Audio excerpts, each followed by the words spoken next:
Alors justement, pour finir, pour ces 10 dernières minutes, je crois que nous avons donc une ultime invitée donc en ligne et donc je vais la présenter. Voilà, elle apparaît à l'écran et donc oui, en anglais. Who would better finish this debate than Quisha King, the famous host of the Quisha King Show and founder of Action Up America, that helps parents organize to get critical race theory and gender ideology out of their communities.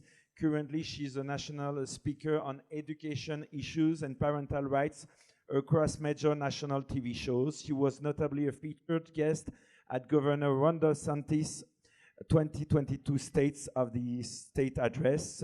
Quisha fights for Christian conservative values around the country and has a passion for educating the next generation. Good evening. Can you hear us? Yes, I can hear you. Bonsoir. Bonsoir, Quisha. Thank you. So, first question, what is the right level for fight against wokeism? The states, the federal government, or the local communities for you? So I believe, let me just give a quick little backstory. So after the 2016 election, I started having a conversation with a close family member about BLM. And at this time, I thought that everything that I heard on the news was correct about black men, unarmed black men being killed by the police in these astronomical numbers.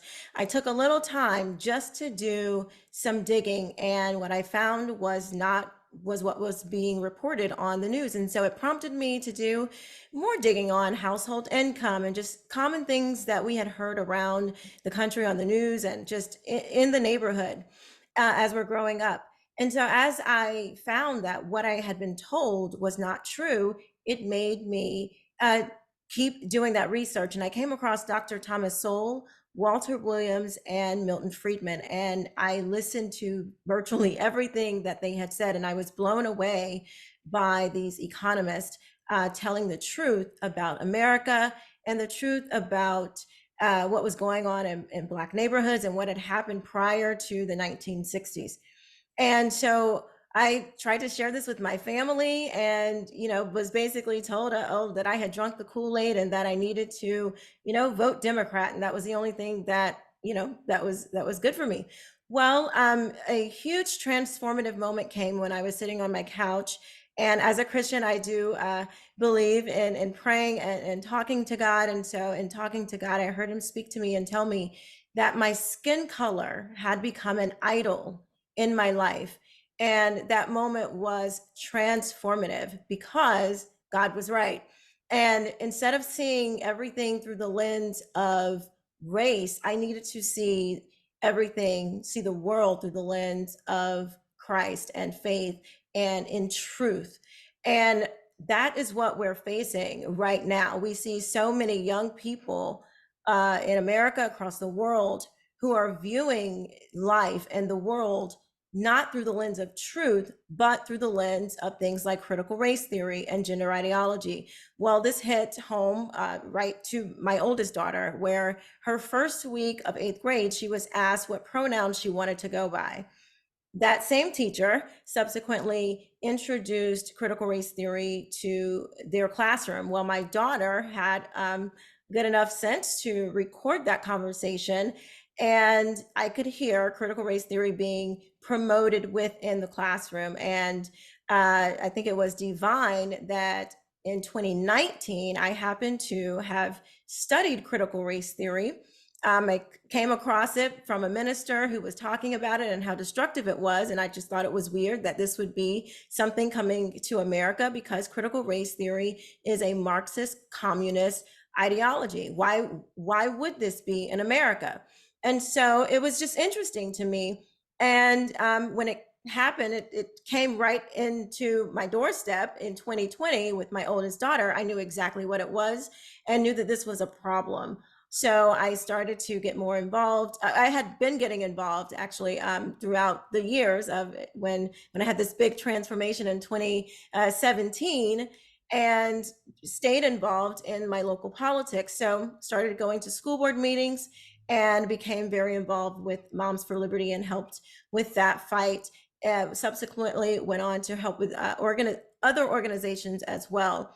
And so what we're seeing right now in America and across the world is this radical agenda to, as far as critical race theory is concerned, is to make children judge each other by their skin color.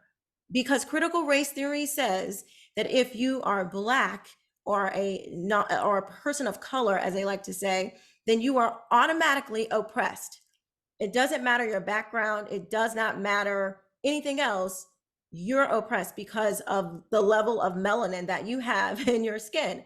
And for white people, if you happen to have less melanin, you are considered an oppressor. Doesn't matter of your family background. It does not matter. You have a quote white body. And so therefore you need to practice anti-racism.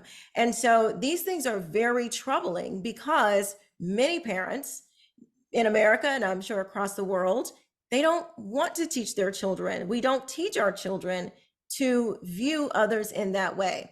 And when this ideology is being promoted in a school classroom, Monday through Friday, 7 to 8 hours a day, virtually 13 years, you are essentially creating a brainwashing of children.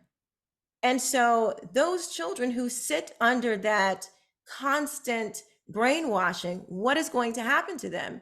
Well, they're going to grow up. They're going to take that ideology they're going to accept it as truth. If they do choose to go to college, they're going to further that ideology because, as we can see, I've heard throughout some of the other speakers where in the universities, we know that this is being promoted. It actually started in the universities and has now trickled to elementary and junior high schools and high schools. We're seeing this being promoted all throughout our country, through corporations, through the elementary schools, through everywhere. In every major institution, we're seeing Marxist ideas being accepted and promoted in the United States of America, in the West in general. And so one of the things that I have found to be very helpful is talking to people in small groups. In 2020, I ran the Black Voices for Trump office here in Florida, where I live. And I noticed that talking to people in small groups and helping them to understand these ideas and helping them to slowly walk them through a process, you were kind of like deprogramming people because they've literally been inundated with these ideas for so long. You have to slowly walk them out of that mindset and just give them the truth. And so what we found was talking to people in small groups, helping them to see the truth and what was going on in their neighborhood. Because sometimes when we're having the bigger events, you can't really get to what's happening right in your own community. And as I've done this work with the different organizations, the one question I'm asked the most is, what can I do? Well, when you're faced with these huge obstacles and these complex ideas, it can feel very overwhelming to parents to know what they can actually do. And so when we take small groups of people and say, hey, this is happening in your elementary school, or this is happening in your high school, or this is happening in your child's classroom, you take this to your neighbors, you take this to your family and friends, it becomes a much more powerful reason to get involved, because the issue is now at home. The issue is now right in your backyard. It may be right in your child's school or high school, or maybe in their, maybe in the PTA, maybe in a college that your neighbor's daughter or son is about to go off to. And so when you're bringing these topics to people and you can make it real for them, it seems to push them to get more involved sooner. And there's something tangible that they can do. They can actually go to a school board meeting. They can call up the administrators. They can actually go to the school, the college that they're about to pay tuition for to send their children to. And, I often say, half jokingly that, if you're going to send your children to college, for them to come out and think that men can be women and women can be men, you're definitely going to need a refund, because that is not an investment that you want to make. And so as we talk about being woke and seeing what we've done here in Florida, I am a huge supporter of Governor DeSantis. He has stood side by side with parents and helping us get the legislation that we need to get this critical race theory and gender ideology out of these schools and DEI out of the colleges. It has been extremely helpful in giving parents and concerned citizens the ammunition that we need to fight against these Marxist ideologies. And, you know, when your child, I chose to pull my children out because of public schools, because having them sit in those, I call them indoctrination camps, having them sit in those indoctrination camps day after day, it becomes very difficult to deprogram every day. And so I chose to pull my children out. I'm not saying that that is everyone's situation that they can do, but certainly supporting things like school choice, school vouchers, where you can send your children to other, you can pick where you want your child to go that aren't pushing and promoting these dangerous ideologies. It is certainly better than having your child stuck in one institution.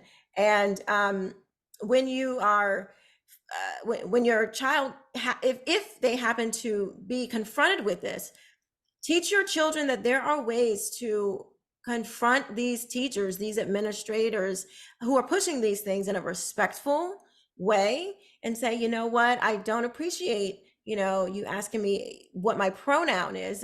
You know, that's not something I believe in, you know, and I think you should, you know, maybe respect everyone's feelings in this matter, and not just a few, because everyone doesn't believe that men can be women and women can be men, because, you know, it's not true. So sharing with your children, if they are age appropriate, to advocate for themselves when they are faced within that moment where a teacher or administrator, or they are coming into contact with people that are trying to push these ideas on them. Arm your children with the words and the encouragement and the confidence to respectfully but firmly push back.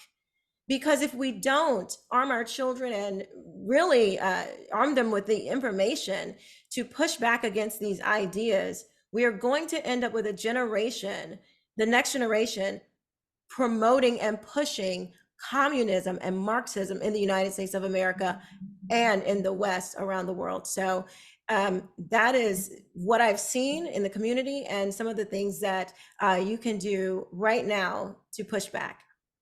Thank you very much, Quisha King. Thank you. Thank you.